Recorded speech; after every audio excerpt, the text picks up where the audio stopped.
Good morning. Good morning. And thank you very much for agreeing to participate in the Hearts of Freedom project. Your participation is very much appreciated. Glad to do it. So let me begin by asking you your name, please. My name is Patricia Talbot-Bégin. Okay. You can call me Pat. Okay. And you're a native of Canada? Yes, I am. Okay.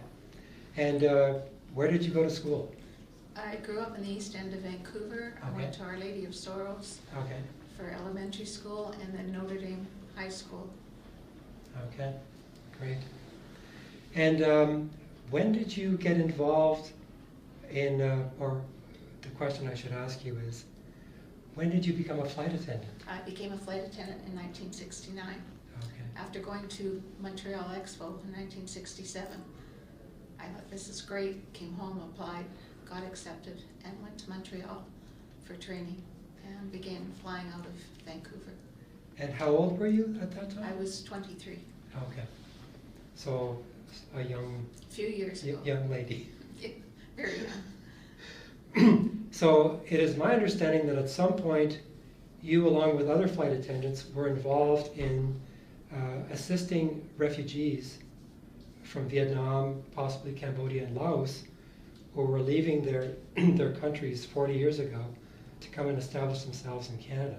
Yes. Can you talk about what that experience was like for you as a flight attendant, please? For me personally, it was probably one of the highlights of my career. I flew almost 35 years, but that period of time we were operating the charters from Kuala Lumpur, Singapore, and Tokyo to Vancouver or Edmonton, bringing the refugees over.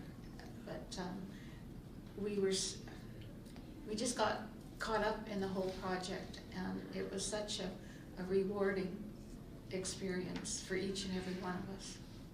Okay.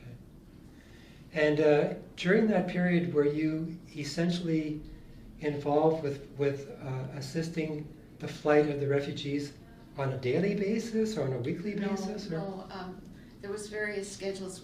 We worked according to a monthly block, and we'd have the charters put into that block, and it wasn't by no means daily. But we would ferry the aircraft over, travel with an empty aircraft, just the crew. One person would work, and the rest of us would sit around and sleep, read, knit, eat. And then once we got to the destination, we were put up in good hotels, and within a day or so operated the full chartered back to Canada. Okay. So when you first met the refugees, what were your impressions of them There's an awful lot of them. Most of them had baby, small children. I can remember one flight, it was a DC-8 stretch, and that had 198 seats on board. We had 98 children or infants on top of the parents, beside the parents. It was full flights. Okay. And before the experience of dealing with the refugees, assisting them in their flights to Canada, I'm assuming that you would have heard about the refugee crisis through the media, that type of thing? Nightly news. In those days, it was the 6 o'clock news, and you got the delayed reports. Right. So we knew what was going on, definitely. And can you talk about what you thought about that at the time, about the refugee crisis? Well, I thought it was horrific for the people involved. Yeah. I mean, we have such a wonderful country, and most of us enjoy a decent life, and for them, what they had to go through was just horrific. Yeah. Okay. I would be interested to hear about what your experiences were. You would have spent time with the refugees in the flights, going back and forth.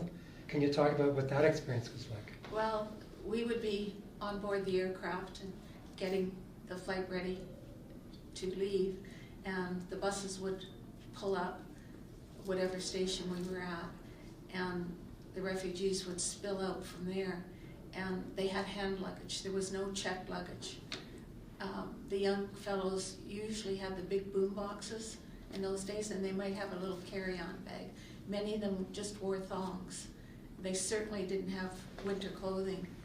That if they were going to Edmonton, it was cold. Yeah. But they certainly wouldn't have had any heavy clothing. Okay. And they would board the aircraft. They were always very polite, happy to be there, and we just took orders if we had to give any.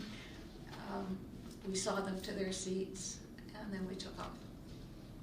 Did you have opportunities to interact with them? Did you have Yes. talks with them? And Yes. could you talk about that? Many did not speak English, but quite a few, especially the younger people, would speak little or more English. And I can remember one family, mom, dad, and two absolutely beautiful young children. And I got to talking to her throughout the flight, and she was telling me about their experiences leaving Vietnam and what was happening. And Right. it you know, for Canadian, we have no idea what they went through. Absolutely none. Right. Do you recall some of the things that she shared with you about? Oh yes.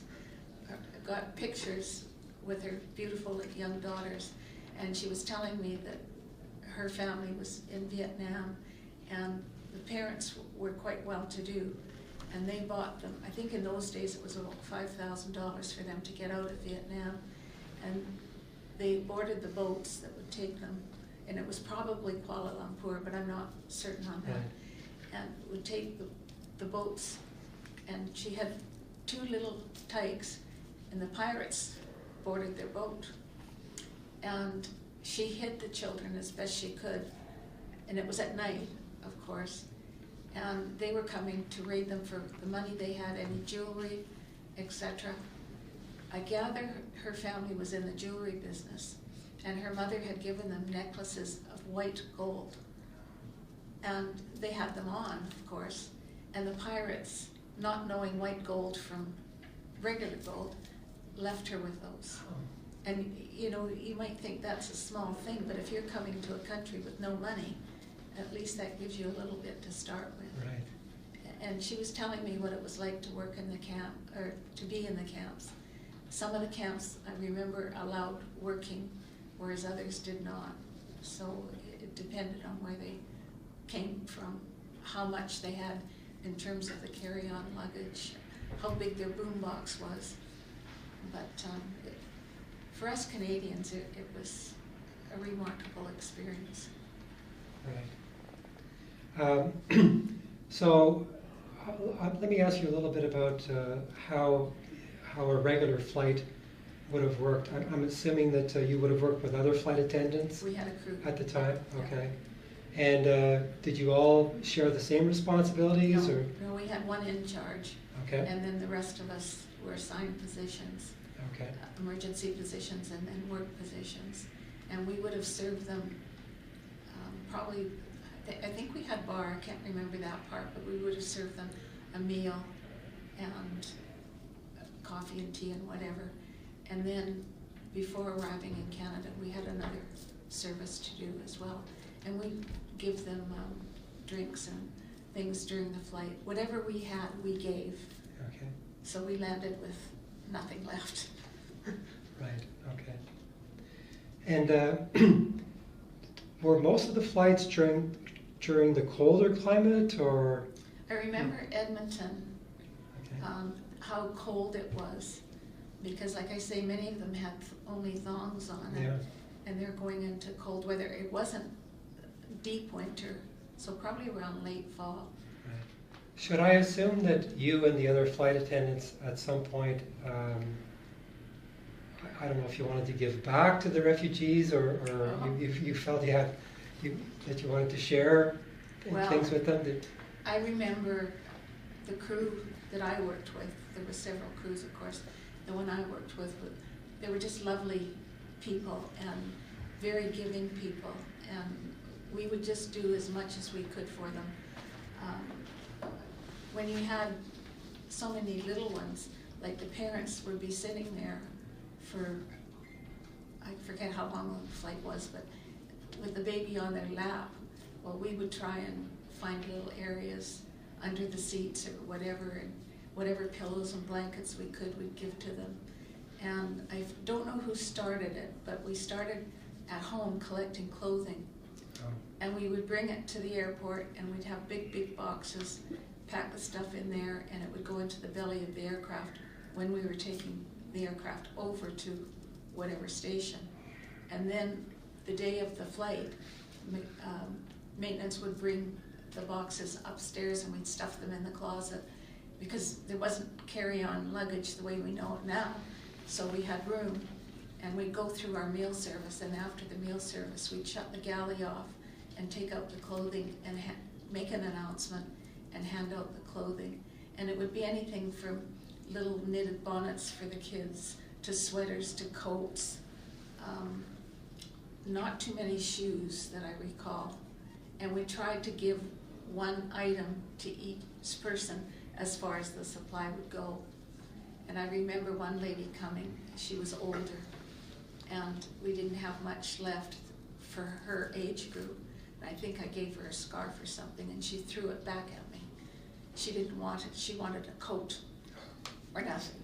So there wasn't much we could do, but we tried as just a very small gesture to make them welcome. Yes. And I also remember at the end of the flight when we landed, usually in those days the aircraft would be a mess from a full load, not these charters. We'd go through with our garbage trolley or the garbage bags, and these people would pick everything up off the floor in the seat pockets. The aircraft was almost as clean as when we started out. I mean, that was never, we had never seen that before. Right. So that's just a little instance of what happened on the flights. Okay. Sorry. So the efforts that you described to help out the refugees with clothing, for example, did the group of you do this several times, or?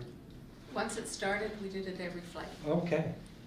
And I don't know if all the crews did that. I know several did. But it was just, it's a small gesture. And I mean, we all have too much stuff. So our families got involved, friends, neighbors. Right. Being on an aircraft, you can only do so much. But Yeah. Okay. The other thing that I wanted to ask you is, during that experience of assisting the refugees to come and establish themselves in Canada, were you able to form any kinds of relationships with any of the? I didn't. On the I'd interact as much as we could. Yes. I know, for instance, Joyce, she had some friendships that she continued. Okay. And there's a few others that I know wrote back and forth and saw people in the city the refugees ended up in. But I myself didn't have any long relationships. Right. Would you have participated in any types of activities or celebrations or as a follow-up to that experience? Over the years, no. Okay. The only thing that I did was later, when they were asking for write-ups from us, Louise Chong from Calgary got that organized, and I did a write-up. And several of my pictures were used by different flight attendants and myself. And I think then we went to Ottawa for the big celebration, the luncheon there. But that's about all I've had. And then in my daily life, I've come across Vietnamese in various situations. So we always get to talking about that. And it's interesting to find out where these people are in their life today in Canada. Right. And some have done very well. But for the most part, they're very happy they're here in Canada. Okay. Can you talk about it was a celebration that you participated in Ottawa? In Ottawa. Can you talk about that? It was a few years ago, and Louise let us know that this was happening, and if we wanted to go. So my friend and I decided that we would travel to Ottawa. We were retired now, and I can remember we had our passes, and we were on standby, and we were going to go out on the night flight. Well, every flight was full. We didn't get out, so we spent the night at the airport. She got on one flight. I followed. We met in Toronto, traveled to Ottawa, and then met the group in Ottawa, and the celebration was the next day. And this was a gathering of flight attendants? No, this was a gathering. I'm not sure who sponsored it. Okay. I have a feeling it was the Vietnamese group Okay. in Canada, along with the government, and there was hundreds of people and the government officials, and Mike, the fellow that had coordinated things for the Canadian government.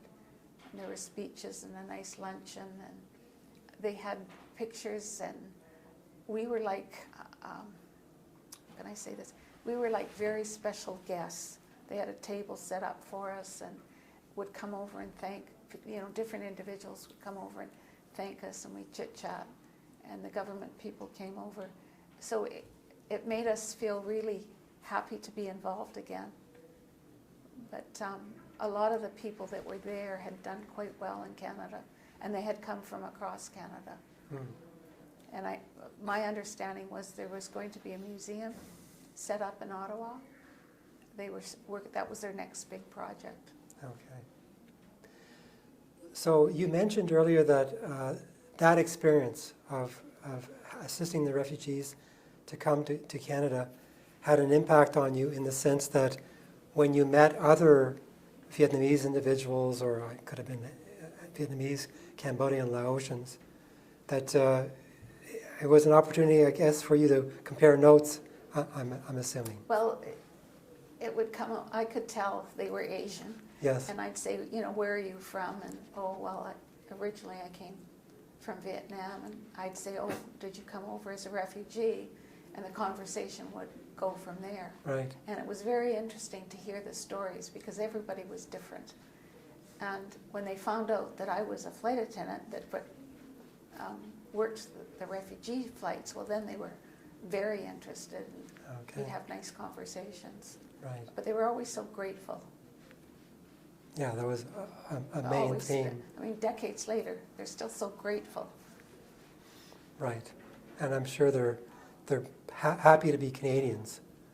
My experience, yes. Yeah. Okay. So in the past few years, I don't know if you've had opportunities, or if you've been approached by different organizations or community groups or anything to talk about your experience as a flight attendant at that time. Does that ever happen? I belong to Canadian Maple Wings Association, and we're active in retired Air Canada flight attendants, and we meet several times a year at luncheons, of course. And there's been the odd time that those of us that have worked those charters have gotten up and said a few words. My neighbor 2 doors down, she was teaching French immersion, and I was able to give her some documentation material that would help her out, because she had quite a few Vietnamese students. Oh, okay. And in the French class, it made things a little bit more interesting for them as individuals. But that was about it. Okay. But in your life today, does it ever come up? Does the subject ever come up? Do you ever have opportunities to talk sure. about with? Sure, we had a gardener that I asked him if he was a refugee, and he said no. He was a refugee, yes, or immigrant. That's right, immigrant. Yeah. That he didn't come over with the refugee charters. His sister did, but when she was here, I think she was in Edmonton, she sponsored him as a young man, and he now had a family and a business, and was really a hard worker. And then I can remember, it was about less than 2 years ago, we had plumbing problems at home, and the fellow came, and so I asked him where he was from, and it turned out he was a refugee. He had come over with his brother. He was about 17 years old, just he and his brother, who was about 2 years older, and now he was a plumber, and his kids didn't want to hear about his experiences, but he was very interested, and we chit-chatted back and forth, and he, again, made a good life in Canada. Okay, great.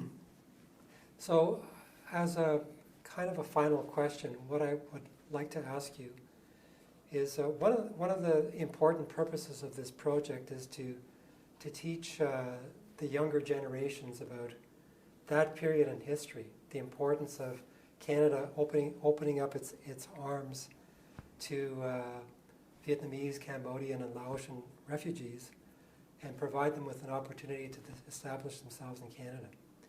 If you were asked to tell those young people something about that experience, what do you think you'd want to share with them?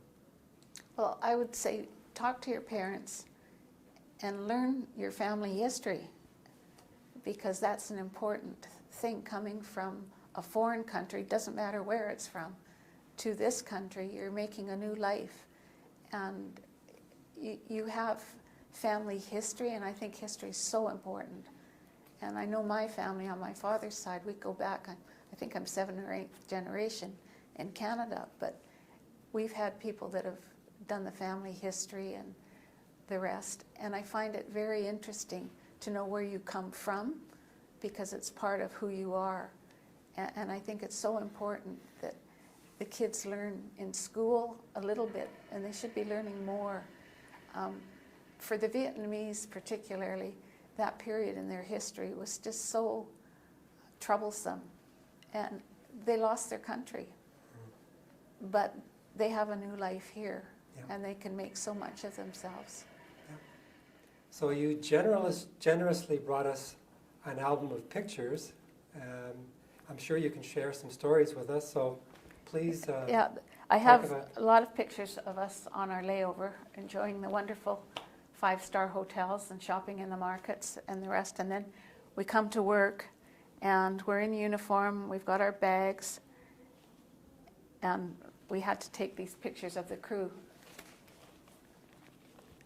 before even getting on board the aircraft. And then the passengers would come, and they'd be brought in these buses, and as you can see them gathering here, but there's no checked luggage. It's whatever they carried with them. Whatever they carried with them. Yeah. The overhead bins were stacked, but they didn't have much. We had quite a few young people, as I recall, and they were so eager to interact with limited to good English, whatever they could speak, and we just communicated as best we could. One of our employees, he would bring candies for the kids, and in those days it was pre-9/11 that we would take the kids up for a visit to the flight deck, and the captains were always so gracious.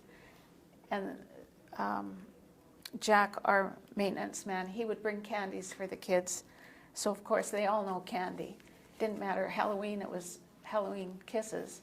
Well, they wouldn't know what it is, but they happily enjoyed them. Yep. And then after the meal service, we would give out clothing that we had brought from our family and friends. And it might just be a toque or a jacket or a blouse, but anything to try and help out. And we give one per person as far as the supply would allow. We had lots of children's clothing, and the dear young things, they were just always smiling and happy. And this particular picture, this young girl and her younger sister, beautiful young children.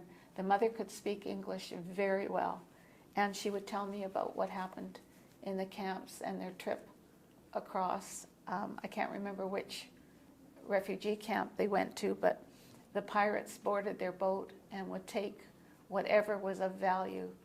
And the grandmother, before they left Vietnam, had bought them white gold necklaces. Well, the pirates didn't know white gold from fool's gold, and so they left them with it. The mother was able to hide the kids, which was good because the pirates weren't the most stellar individuals. But my friend is here painting the nails of the little girl, and you know that would give the parents a little bit of a rest because you have limited space on the aircraft.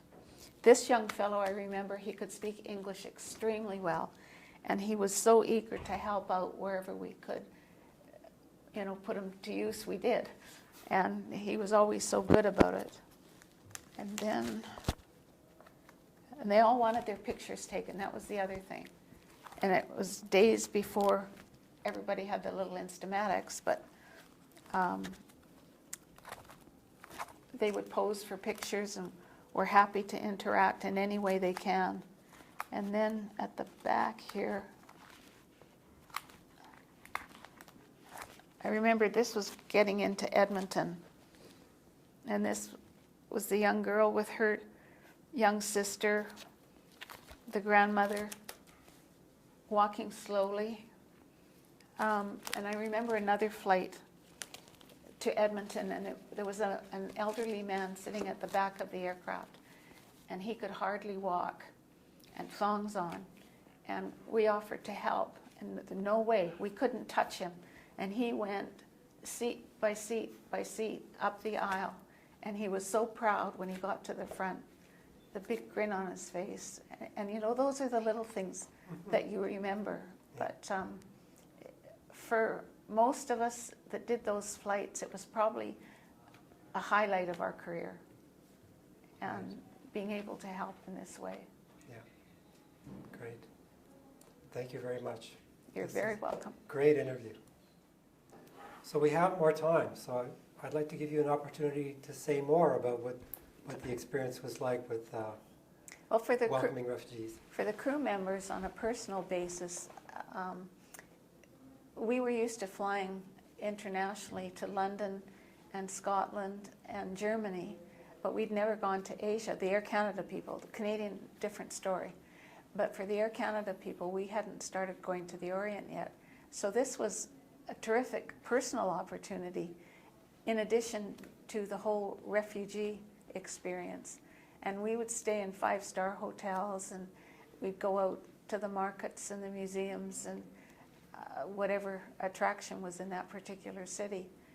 And then I think things sort of hit us the first time when you're on board the aircraft and you're waiting for the refugees to come, and the buses pull up and they're all full, and these people don't have much in terms of personal belongings, and you've just come from a fabulous layover. I mean, the contrast is just incredible, and it makes you appreciate more the life that you have, and that you're able to welcome these newcomers to the country.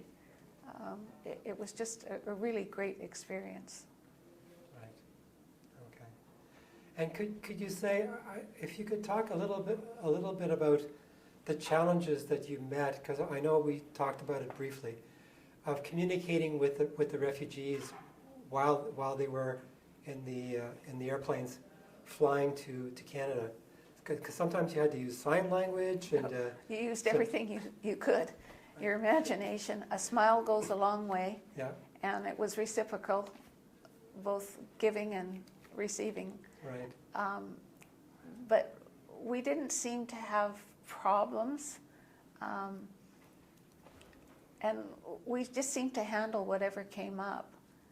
But like I say, some of them spoke some English, so that helped. And some spoke French, and many of our flight attendants were bilingual, so that would work. But we just did the best we could, using whatever tools we had. Yeah, great. Okay, thanks very much. You're very That's welcome. Great.